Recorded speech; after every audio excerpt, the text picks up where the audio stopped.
ROSEMENS TV. Alright, yɛmo akwaba mfamra ROSEMENS TV so ɛwɔ YouTube emra so ɔsɛ transna go kan si ho nsɛm a yɛnsa aka no yɛde ne nyinaa ɛde ɛbro na ɛnɛ no yɛbɛkɔ Blasters camp na yɛakɔhɛ some outstanding debts bi a na ɛwɔ hɔ na ministry no ɛde past coaches and current coaches ne ka ɛna abrewa yi pɔma kwam ma sika na timi akɔ akodu ama ma settle debt no nyinaa sounds bi bɛbro mokuma ase asante kɔtɔkɔ the new shake up ɛwɔ the technical team ne ho no so no yɛde ho information nyina enso ebetimi ɛde ama na quickly yɛnwram ɛwɔ Blasters na yɛni enkomo ɛde a sɛ wohwɛ ɛyɛ Blasters the Ministry of Sport and Recreation yɛwura ɛyɛ Kofi Adams ɛda no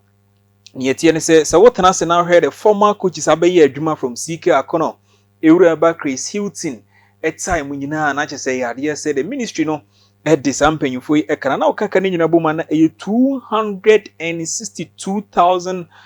Ghana cedis ɛne ɛka na yɛde saa past coaches no na ɔba the current coaches no nso ɛde a ɛno nso ɛyɛ 612,000 Ghana cedis ɛno ɛnso ne ɛka na yɛde anaasɛ ɔman no ɛde saa coaches yi ɛnso ne yɛbɛma breakdown no na wɔatemi ɛhune ne nso ɛsi ɛtientie from February 2023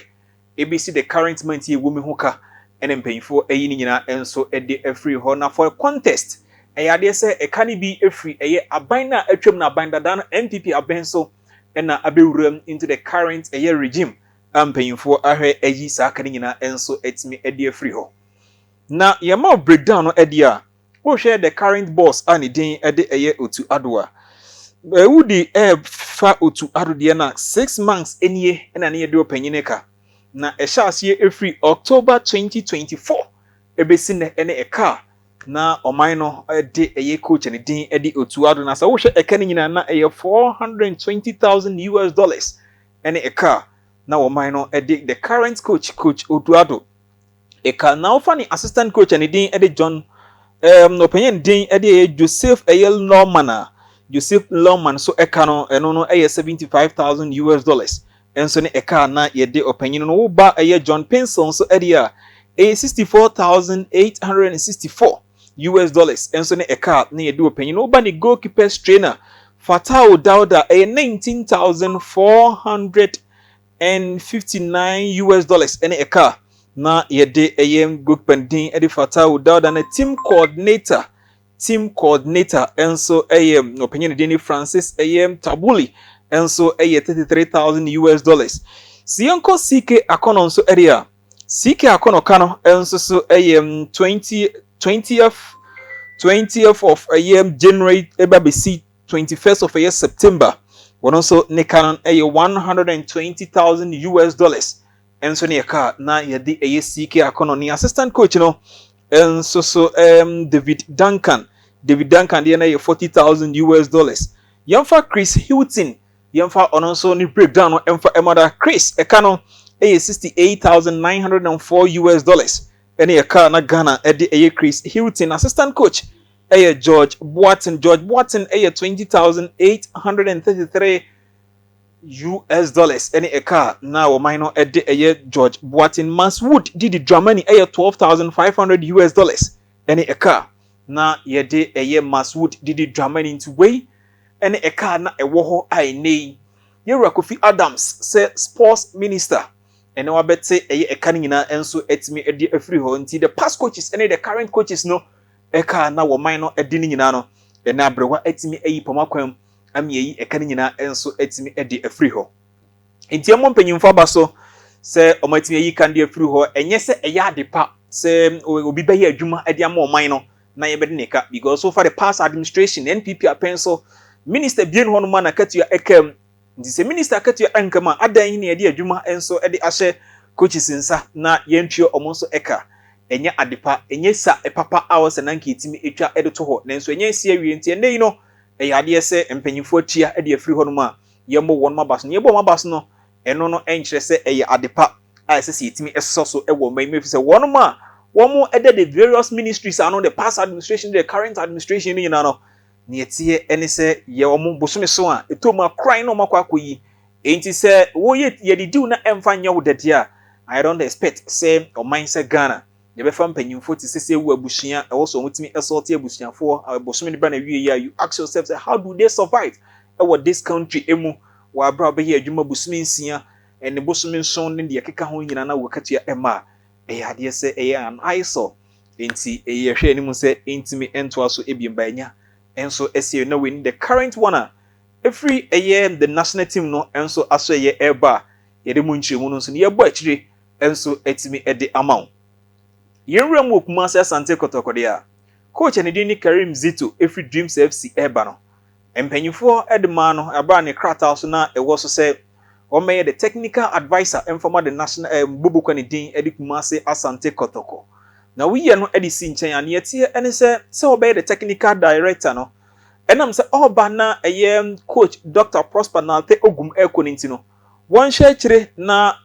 matches aka ɛwɔ the FA Cup ɛne ɛyɛ Ghana Premier League no mu no wɔn hyɛ akyire sɛ head coach na ɔmo matches no ɛmfiro na season no ba na wie a watimi ahyɛ na wakɔdi ne technical ɛyɛ advisor role me nneɛma timi akɔyie na the new coach ɛnso ɛtimi aba na mpanyin sɛ amfo na kyerɛ ne ntoasoɔ obi take over sɛ technical advisor na mmom ne current role the temporary role sɛ head coach obeso dwumadie no mu no ne modern boy etimi aso ani if so hwe the Ghana Premier League matches awabo so far oni nkuku na FA Cup no so watimi akọ clear the semi-final hurdle no dey free ho no owura into the final or hwe nim say odi Kotoko team no enso ebetimi edi abo final na yebu nkompa akọ hwe ye chia we take over na obadua na stars e shom by go to nil eno obebọ bobokwa ne deni Hasselfolk ekọbọ draw we free ho ebesen ekọ eye bibia ni sanso ekọbọ draw na chese e kire say ba the Ghana Premier League no man 3 matches a wo boy no oni nkuku e no ba the FA Cup no so the source so a eye ade se wetimi edi nkunim na mpanyimfo tena se di no mu ne se da bi ye fa se be technical advisor but the current state Audi Kumasi Asante Kotoko ewom temporary head coach no eye ade se modimo no etimi aso ni sa so ani di a na akurase maka manyama anwe yenya na ye kan se nka bra na be di udwuma se technical advisor ye twam season no ba wi ya ne obetena nya sensan krata no be the head coach nankasa enso etimi ede Kumasi Asante Kotoko into the technical advisor role contractor of free Dreams eba was sign you know and empanyimfo atwam se season no ba na wi ya o be the head coach nankasa ede Kumasi Asante Kotoko dan a na coach ani den eye Prosper Nalte Ogum etim no ne yete ene se ene mpanyimfo ekyiremu se omo ne nsafo no de ahye ne nsem onko no nko siesim na ontimi entre mpanyimfo sanso ama na kwanya se ono wankasa sanso mfa another assistant coach emfamra na ne assistant coaches no emeye mienu na assistant coach no ebade a ne yetete ene se referee Domon a woni ne ye adwuma e wo Dreams FC a wo free hono mo take over as head coach temporary one ere ama Dreams FC no ene nkomodie no ekyiremu se opanyi no ehwe nim se ode referee Domon enso ebewuram e wo Kumasi Asante Kotoko na se the senior team no enkoma eno nso egum eno ne yenko de ana 20 side nso ade a enkoma nketenkete e wo honum enie Hamza Oben eye assistant coach e wo eye Vision FC no ye Kumasi ni abrantie a South Central so ha na abrantie no ba wote na ne eba ene se Kumasi Asante Kotoko empanyifo etrim se season no eba na wi ya Hamza Oben ewuram e wo eye Kumasi na wabefa ana 20 no se head coach no panyin no enso etimi amanage na ne yetete ene se enam se Asgold enyusu Langley Sports Stadium biem ni ntino ne eba ene se the youth team no ebe move Kumasi ewuram e wo oboase na omatimi akọ housing won mo ho no matimi ayusu the Asgold facilities no na 20 so etimi ayusu now don't forget say Hamza Oben as a year lines is big coach CAF and any nkrata ekra no se head coach and say coach no ne yete ene se oba the a video analysis so a opanyin no aginimdie from Ghana Football Association enti nkomo no yete ene se oba ba be assistant coach and say head coach e de ama eye the under 20 nso no obesan so adaptize as assistant coach e de ama the senior team no the Kumasi Asante Kotoko senior team no no na kire ni nso no we sounds aye adwuma say video analyst e de ama eye the senior team na che say Hamza Oben wono nso ne de no ne yesi etiye the current Kumasi Asante Kotoko structure mo etimi esesem in terms of the technical side no ho enkomo ena yene wo enso etimi edi ROSEMENS TV so YouTube ye be sure se okwa no etimi subscribe na wabɔ the notification button no so send your program foforo bi a de betum no won so watimi enya bi ahana. Don't forget say ROSEMENS Plus and so honey entertainment nko a na won so obetimi enya bi ahye nti nyina no wo hwa no subscribe menu ma enso etimi akoi sans na ko TikTok ene Facebook a ROSEMENS TV ene ROSEMENS Plus nyina no wonsa ebetimi akan with the various social media platforms nyina enso eso midin Steven